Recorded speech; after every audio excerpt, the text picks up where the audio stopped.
I'm Madison, welcome back to my channel. Today I have some September book what the fuck am I calling this video?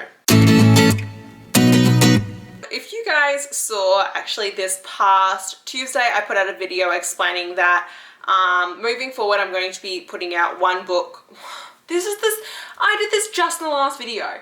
I'm going to be putting out one video a week moving forward for at least the next 2 months, so for September and October, just because I don't currently have the bandwidth to be putting out 2 videos a week. Now, with that being said, as I had mentioned previously, my reading has taken a massive dip. I'm only averaging 2 or 3 books a month currently because I'm in the middle of publishing my own book. Now, with all of that being said, you know, there are books that I want to read every single month. There are books that are coming out that I'm super stoked about, and I was like, well shit, how do I basically I was like, I could keep filming TBRs, but they feel like a lie. I feel like such a shitty person because for the last 2 months I've done TBRs and I have read a single book off them, and I'm just like, it's so just messed up.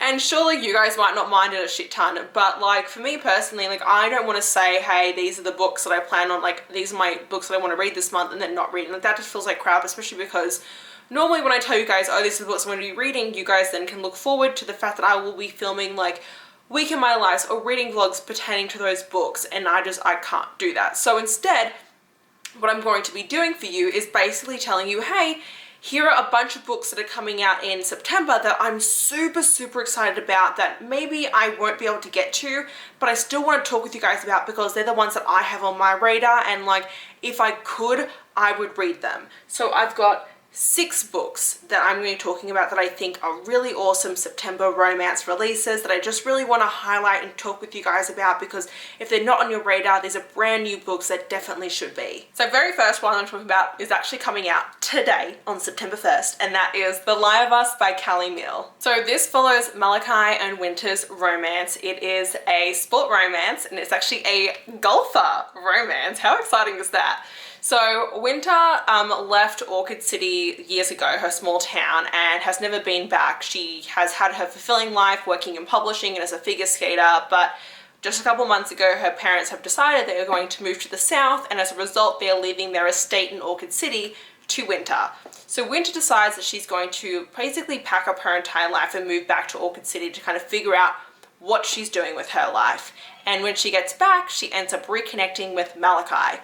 Now, Malachi Barkley is a professional golfer, and 6 years ago, he broke Winter's heart because he thought that they would be better off not being together because he thought it would help her, you know, with her career and to pursue what she wanted to do. However, he has since come to regret that decision, and now that he knows that Winter is going to be back in town, he's determined to win her back. So I'm excited for this. First off, this green vibe just gives me total like September spring. I don't know if you guys feel the same way, but to me September is like a green month in my mind. So green books like totally vibe with that. But this is just basically like, it kind of gives me the perfect like September, like beginning of fall vibes. You've got this kind of second chance romance. You've got these 2 people who are supposed to be together, and it's a golf romance, and I'm just super here for a golf romance, and also like a spicy golf romance. I feel like we don't really see any of those, and this feels like it's kind of fitting into a niche that we don't really see much of. Then we have Adrenalina by Sam Lynn. This is part of her Formula 1 world, and it technically came out on August 25th, but this is my own video so I can do what I want.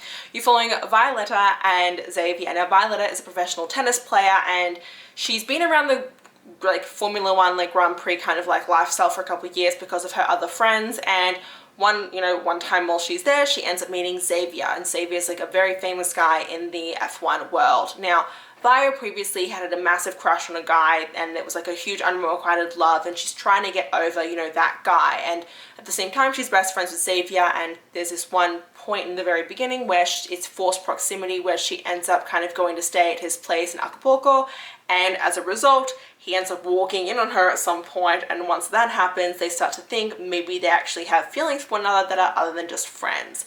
Now it's a super angsty, super emotional, like really like high level book where it's going to be a lot more than just it being about, you know, oh, F1 romance. Like it really gets into these 2 characters and all the things that they're going through and all the trauma and like emotions going on there. So do be aware of that, and do look up the trigger warnings beforehand. I don't know what all the triggers are in this, but I do know that rape is part of it, so please do be aware of that. Then we have Tempt Our Fate by Kat Singleton. So this is Pippa and Camden's story. This is a billionaire, small town, forced proximity, enemies to lovers, opposite attract romance with a lot of the good girl kink thrown in. So Pippa owns the bakery in Sutton Mountain, and Camden is this huge arrogant billionaire who has just opened up a fancy art gallery right next door to her bakery, and she is not happy about it whatsoever. I'm really excited for this because A, I love billionaire small town romances, but I also love the idea that like he's this like big old billionaire who opens up an art gallery next to her like cute small town bakery, and she's like hella pissed at him for it.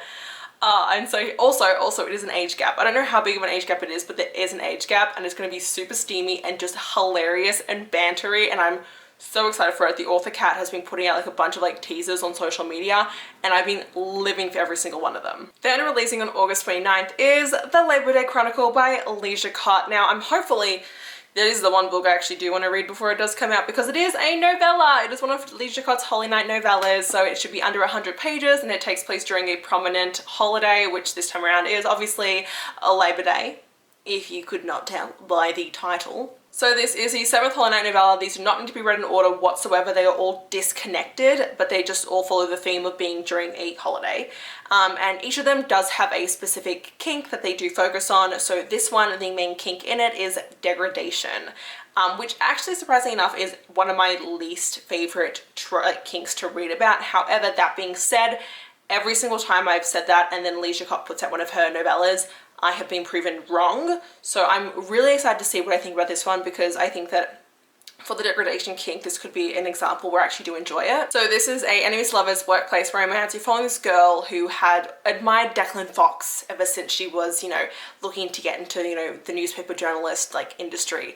And she had idolized him, and then one day she got to meet him and she realized he was a pompous asshole. And she hated him. And she especially hated him because he was just naturally talented, while she always had to work her butt off as a major workaholic to get all of her things to work. And so they were like fire and ice, like oil and water. They did not get along whatsoever. But when this book starts off, obviously they spend some long nights together, and the animosity that they feel turns into a lot more, and it turns out that Mr. Fox, Mr. Declan, doesn't really share the same animosities that she does. Now that's really all we know, because it's like a 100-page book, and every single time Lee puts one of these out, the descriptions for it are very minimalistic. All you know is like the tropes, and that's it. So I'm excited for it because these always are great. I've never rated any of them like below a 4-star, so I just know once again this is going to be a great book.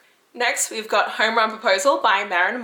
I've been waiting for this to come out. It's been pushed back a couple of times, but it's finally coming out this September. This is a baseball romance. Why are all of these sport romances?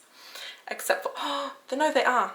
Except for like Tempt, Our Fate, and Labor Day, they're all sport romances. Oh my god, why? Anyway. This is Lane and Hallie's romance. Lane and Hallie have known each other since they were kids. He is actually her best friend's older brother. You know. This is a college baseball, forced proximity, spicy lesson trope book. So that basically means that he gives her lessons in the spice. She's a virgin heroine and gets spice lessons from him. And I'm just very excited for this new adult romance. The other ones I put on this list aren't new adult. This is the one that is like, this is set during college. This is a college sport romance, which I do like to read every once in a while, and I feel like if they're done right, they can really like hit it home. That was a bad joke. But I really haven't read that many baseball romances. I think I've read only 1 or 2 before, and every time I've read them, I've actually really enjoyed them, just because it's a sport that I don't know much about. It's a very like American sport, and I feel like because of that, you get to see some really cool things. And I do know that in this, like, he wears his cap backwards all the time, and that's just like a little detail that I'm just like a little morsel that I'm like, oh my god, that's delicious. So excited for this one too. And then the very last one I have, which I can't believe is like another sport romance. It's No Fucking Way by C.R. Jane and Mae Dawson. So this is a reverse harem, like why choose hockey romance, and it does have some mafia elements in it too. So following this girl, and 3 years ago she woke up with no memory. She woke up and she just had amnesia, and she's been trying for the last couple of years to like re-jog her memory and hasn't been able to, until recently when she applies for a job working for her local NHL team, And when she gets in there and she meets the team and she gets the job, she feels like the three of the guys on the team look eerily familiar. However, they kind of ignore her and she kind of thinks, you know, she just kind of brushes it off, doesn't think much of it, until this sinfully tall, dark and handsome tattooed mafia man walks into the arena one day and starts sweet talking her, and these three hockey players come out of nowhere and basically like drag her away from him. And these three guys say that everyone, all five of them all have history and that there's something there that she doesn't know about, and so it's their romance. So this is like a sport romance, but a dark sport romance, which I'm very excited about. You know me, I like my books a little bit dark, a little bit questionable at times, and C.R. Jane is definitely known for putting in her questionable elements to her books. So I'm really excited for this. And yeah, those are the 6 books that are like September-ish releases that I'm super stoked about. I'm really excited to read, that are romances. They're all super spicy, high up on that spice scale for those of you wanting to, you know, heat up your lives a little bit. Yeah, I hope you guys enjoyed this video. If you did, don't forget to like button down below. If you want to see more of me, please go to my channel. And until next time, thanks so much everyone. Bye-bye.